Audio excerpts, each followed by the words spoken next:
Hello there! In this video, I'm going to show you how one mistake can ruin your entire drawing and what you can do to set yourself up to avoid it. For those of you who don't know me, this is Martha Crawford. I'm a professional artist and I've been teaching for over 20 years to thousands of students through workshops and weekly classes.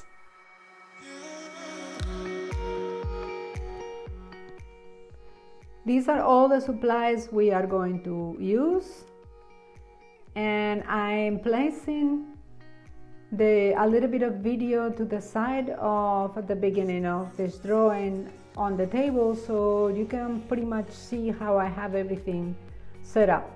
I like to have everything ready to go, all my pencils sharpened, all my erasers clean, and a couple of sanded papers. Even though I have one right by the side of the drawing, I still like to have them on the table because if they get too dirty then I get a new one, and I like to keep a clean one for the erasers and the dirty one is to sharpen the pencils. I start slow and I work through the darks first. I try to figure out which the darkest darks are first and very gently start with the pencil. The main reason why I start slow at the beginning is because I need to find my way around. It's sort of like a meditation. I am waiting for the information to come to see how far I need to push the pencil and how far I need to push the darks. And if I rush this stage and I dive in too quickly before I realize what happened, then my drawing has morphed into something else, a person that is probably unrecognizable.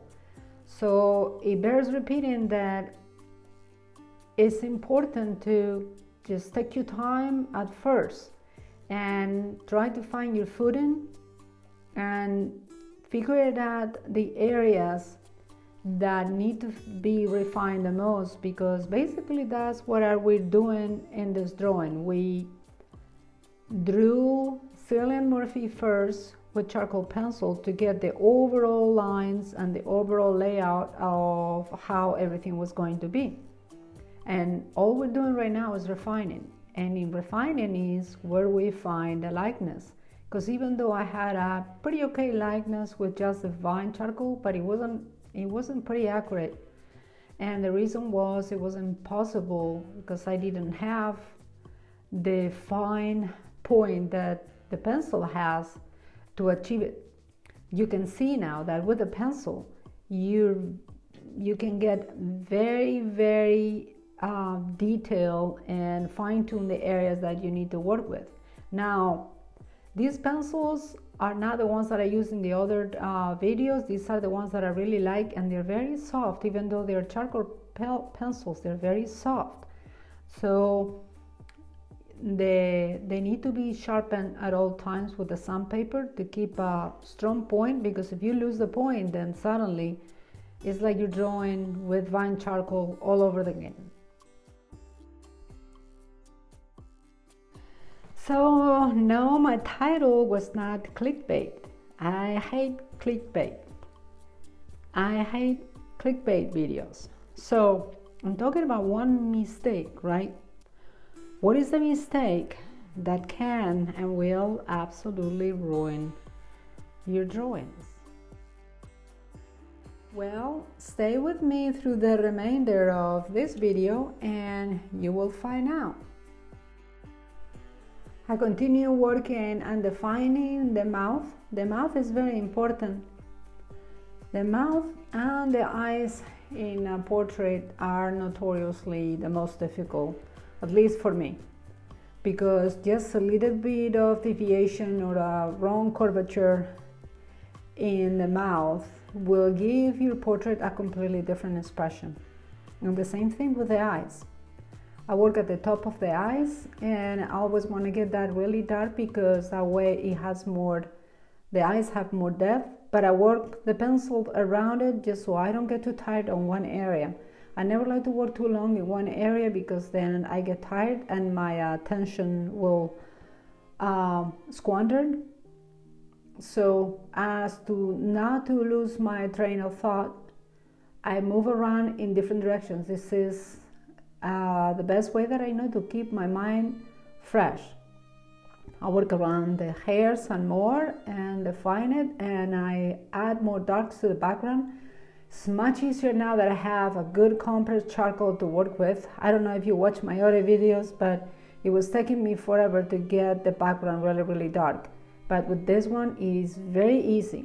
And notice that I am not blending anything just yet.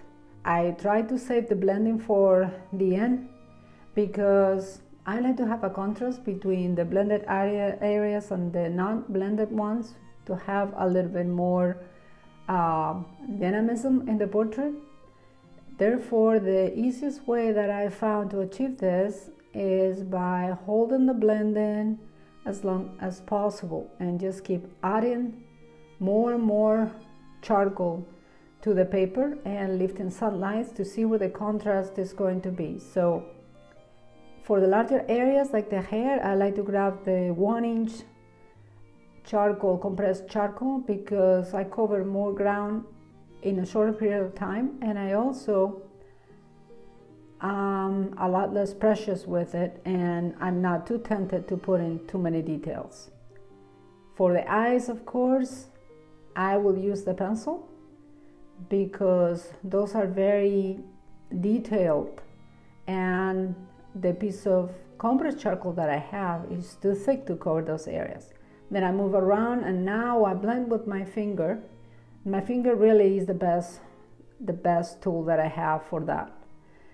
And I covered a lot of ground with in a very short period of time. I look at the drawing with my red filter to look for the values, because notice that in this drawing I'm not using a black and white photo. I purposefully left it in color for you to see how it's possible to do it the same way, you just focusing on values. And I'm using my electrical eraser to get the highlights of the eyes. One thing that I couldn't get right on my previous drawing that you saw in my previous video with vine charcoal was getting the look exactly right. He's looking straight at you. If you look at the photo, he's looking right at you, and I couldn't get it. I could not get that stare. It wasn't possible because with the vine charcoal it was so thick that I couldn't get the highlights placed in exactly the right way, and the highlights are what is going to give you the direction in which a person is looking at. But with the pencil charcoal really sharpened, I was able to do it. Thank God, because it was one of those things that it was really bugging me. It's important to be persistent and keep drawing and make as many drawings as possible, even if they don't turn out as well as you would like them to. I have told you, I think, in other videos that I like to run, and I find a lot of analogies between running and drawing and painting. And there is a quote by the endurance athlete David Duck that talks about running and life that I really like, because I think it's so true. And he said, no one tells you that running is 10% cardio and 90% negotiating with the boys begging you to quit. So in those moments when we are doubting ourselves, it's very important to change our perspective, how we talk to ourselves, and try to reframe our own thoughts so they don't sabotage our best efforts. I could give you a few examples. Instead of saying, well, this is too difficult, try saying, I can't learn how to do it. Instead of saying, I don't know how to do it, you can say, how could I improve? Instead of saying, well, this doesn't come easy to me, you can say, what can I learn from them? And instead of saying, well, other people do it better than me, you can say, the more I practice, the easier it will be. And so and so. Try to reframe your own thoughts so you don't sabotage yourself before you even began.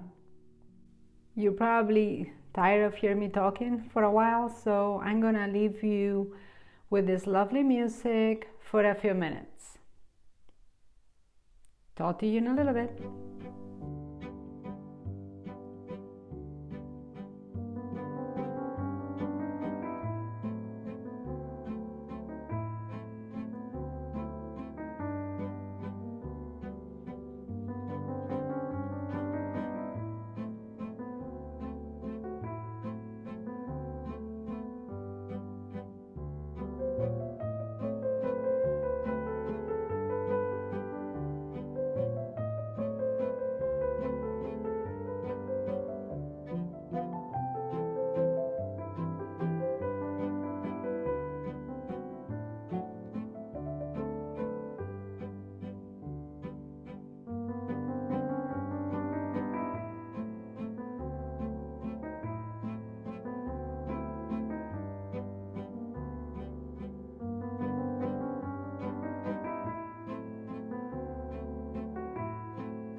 So finally, here it is, what you've been waiting for all this time.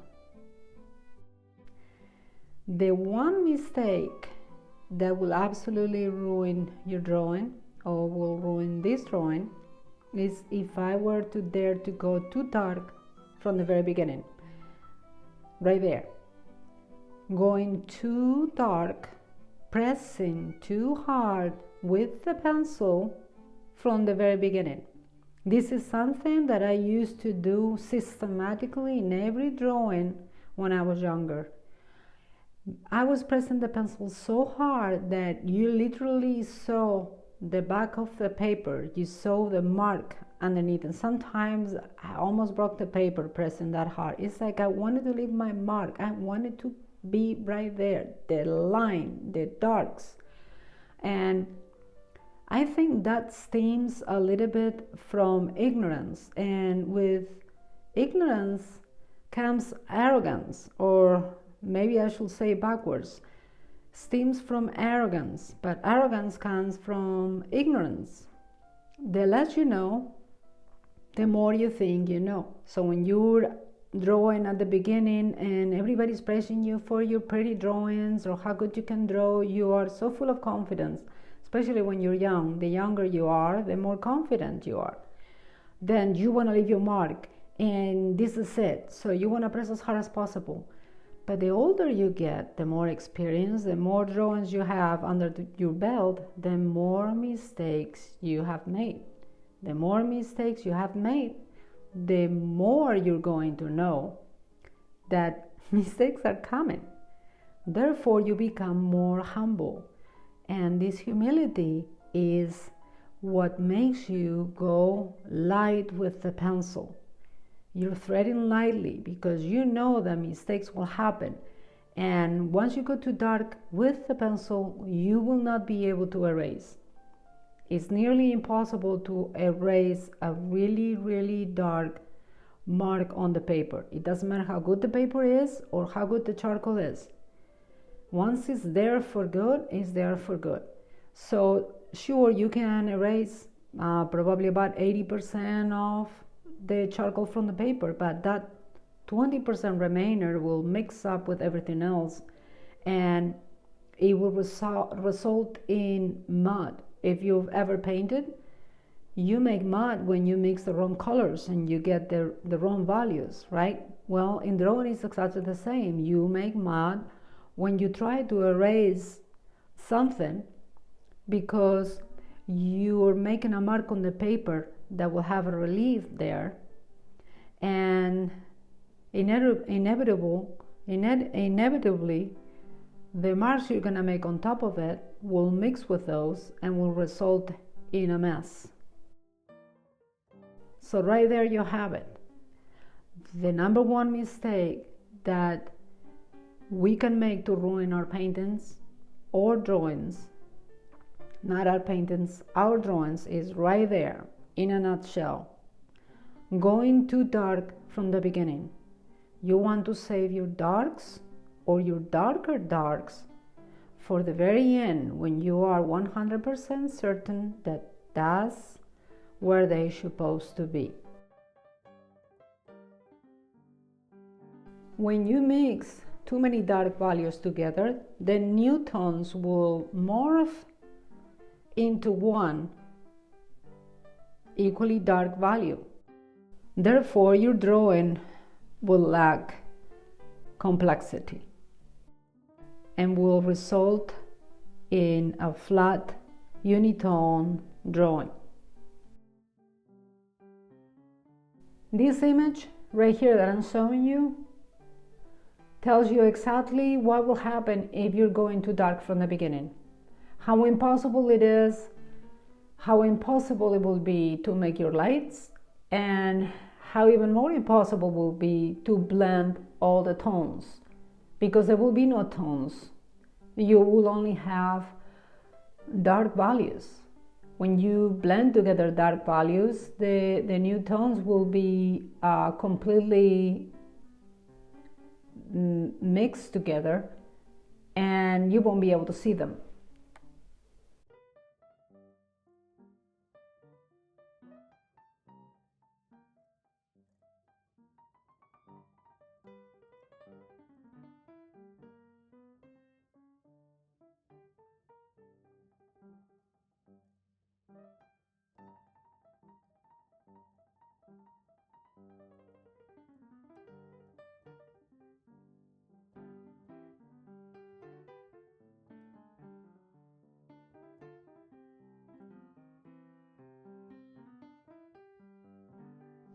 So watch this video is something that most artists know well, but very few are talking about. And that is choosing the best tools for your drawing.